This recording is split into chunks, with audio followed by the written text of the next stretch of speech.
Overwhelm, anxiety, restlessness, and exhaustion. These emotions have become all too common. We often feel a tremendous amount of pressure, both from ourselves and outside influences, to constantly be doing and achieving more. Sometimes, it seems like we have lost control of our lives, making it difficult to express ourselves creatively or emotionally. I would like to share a way for us to break free from the cycle we found ourselves in.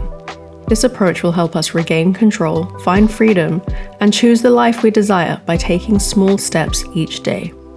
This is the MPR Method. The MPR Method is a creative life management system that uses analog tools, basically pen and paper. It's a way to organize your life. The three key components of the method are mindfulness, productivity, and relaxation. There's no reason that one part of your life should dominate the rest. With this method, you'll be able to make time for everything from the personal to the professional. You can manage your home and work projects, make time for your creativity, and most importantly, make time for yourself. Using the MPR method means taking on a different mindset. You will be reprioritizing your tasks and recentering your pleasure. Think about what makes you happy, what hobbies you'd like to do, and what you value. I call the MPR method a structured, unstructured system. This means that you'll have the tools to create your own organizational framework and the understanding to rearrange that framework to make it work for you.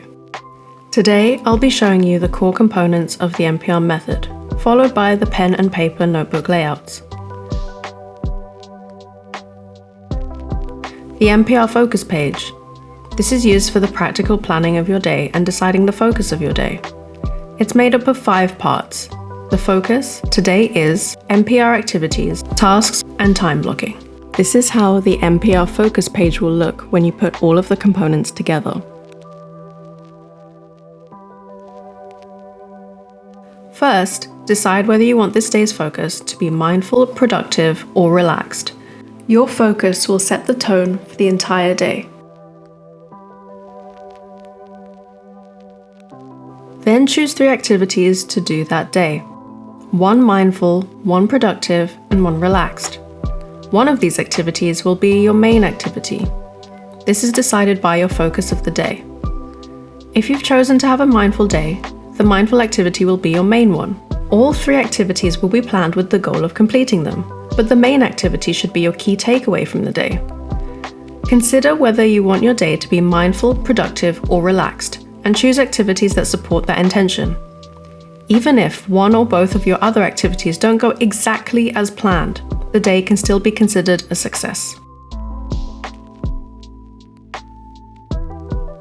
You will then clarify your focus with an intention, affirmation, or highlight of the day.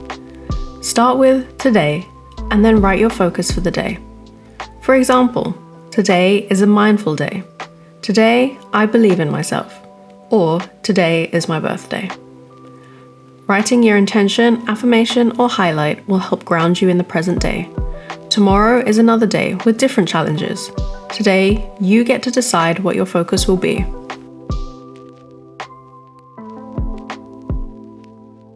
The next step is to write your list of tasks. This space can also be used for ideas, questions, and notes. Now you've decided on your activities and made the task list, it's time to schedule them into your day. The MPR method uses time blocking to do this. To start, block out time for your daily routine and other non-negotiables like lunch, dinner, and work hours. Then schedule in each MPR activity. Finally, schedule in your tasks. When scheduling in these things, try to be detailed. Specify exactly which task or activity you plan to do and when. And remember to leave space for breaks. Allocate a realistic amount of time for each task and activity. It's helpful to maintain a list of regular tasks and their expected duration so that you can ensure you have enough time to fit them in, ideally with a buffer zone. This approach helps you to recognize if a particular task may require more time than you have on a specific day, enabling you to plan ahead and reschedule it to a more suitable time. This way of time blocking ensures you're making intentional, better use of your time. Use this schedule as a boundary to help prevent burnout while also creating space for yourself. Blocking out time for mindful and relaxing activities will help alleviate feelings of guilt or the idea that you lack time for them. This is how the MPR focus page would look in a notebook.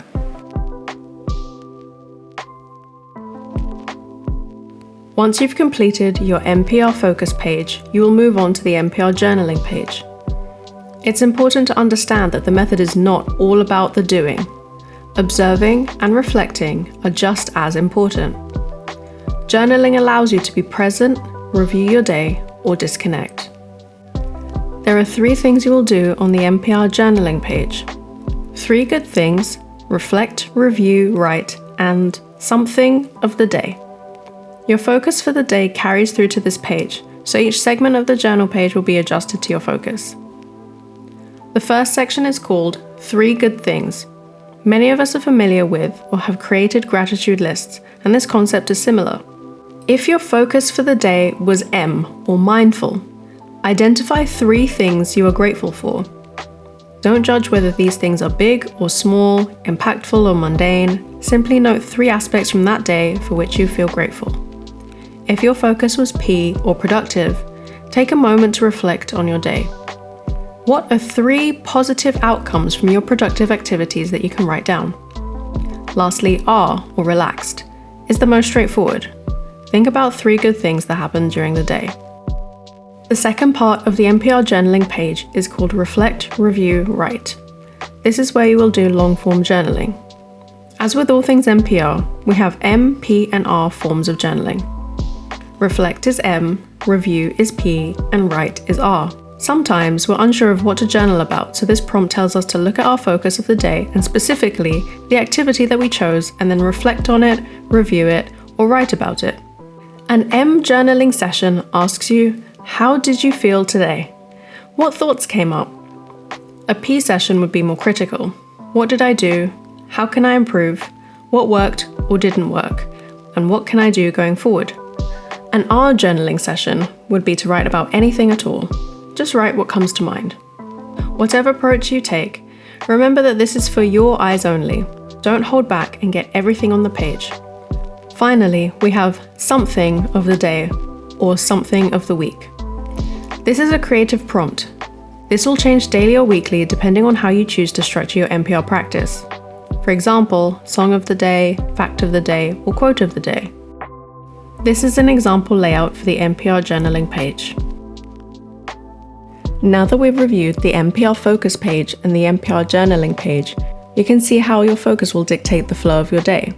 So an M focus will lead to prioritizing an M activity and M reflection.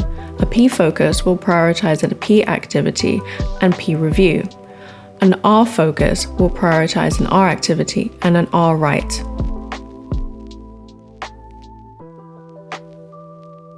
There is a difference between an activity and an MPR activity. An activity is something that you do, for example, a hobby. Activities can also be business activities, or social activities, or creative activities. All activities, whether personal or professional, fall under MPR activities, so they're considered of equal importance on your schedule.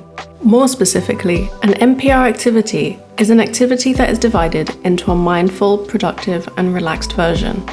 So, you can have a mindful social activity, a productive business activity, and a relaxed creative activity. All of these are MPR activities. The idea behind this is to replace daily or weekly goals with activities. These activities may help us to achieve our goals, but the purpose of them is to help us to shift our focus on the process of doing rather than the outcome. By acknowledging and intentionally managing our time, we can effectively create our schedules with purpose. This means incorporating activities we want to do in our day-to-day routine. In the MPR method, we create an activities list. The reason behind this is to reduce the time between decision and doing. Having a go-to list of activities will not only help you to decide how to spend your day, but also be a reminder of the things you enjoy and what you've decided to prioritize. Create a category for each type of activity. These categories can be as broad or as specific as you like. For example, you might choose general categories like social or creative, but I prefer to be more specific, with categories such as drawing, film, photography, and exercise. From there, I break down these categories into their respective activities, organizing them into M, P, and R. Of course, this list will be geared towards you and your interests, but here are some examples to give you a foundation for understanding. For social activities, some examples are gardening with a friend, hosting a book club, and meeting up at a cafe. Creative examples are having a creative hour, learning a new creative skill, and getting inspired. MPR activities are also a great way to separate your creative work and creative life. What if you're a creative and your creativity is your work? How do you distinguish between what is your creative life for yourself and what is your creative work? Here is an example of how to engage with your creative life when it overlaps with your creative work. Let's look at film. An M activity would be watching a film or TV show on your to-watch list. A P activity, watching something to reference or inform your own work. And an R activity is watching a comfort film or TV show. So, using the MPR method, you can draw the line between your creative work and your creative life. This is an example of how you would set up the MPR activities in your own notebook.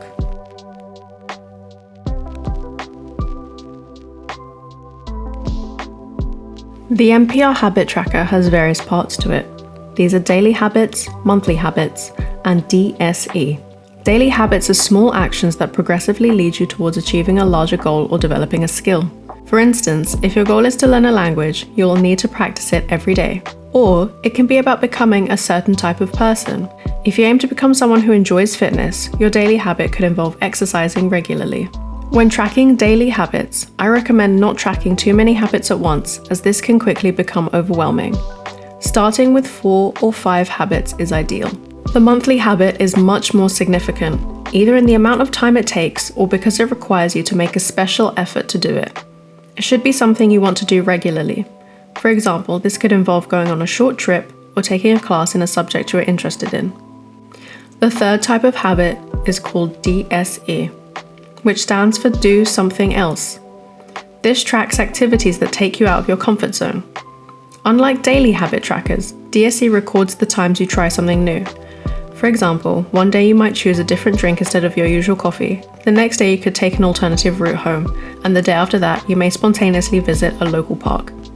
Each of these would count as doing something else. This is how you would set up the MPR habit tracker in your notebook. Now we've covered the MPR method specific layouts, let's look at some commonly used notebook layouts that we recommend to use with the MPR method.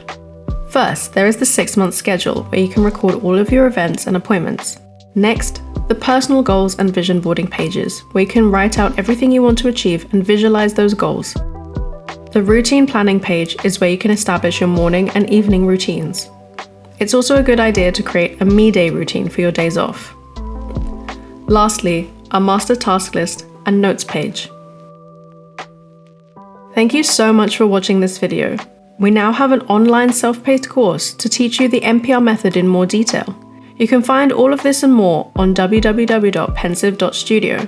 Make sure to subscribe to our YouTube channel to watch the latest videos and podcast episodes, and the newsletter to hear more about upcoming workshops, events, and general creative musings.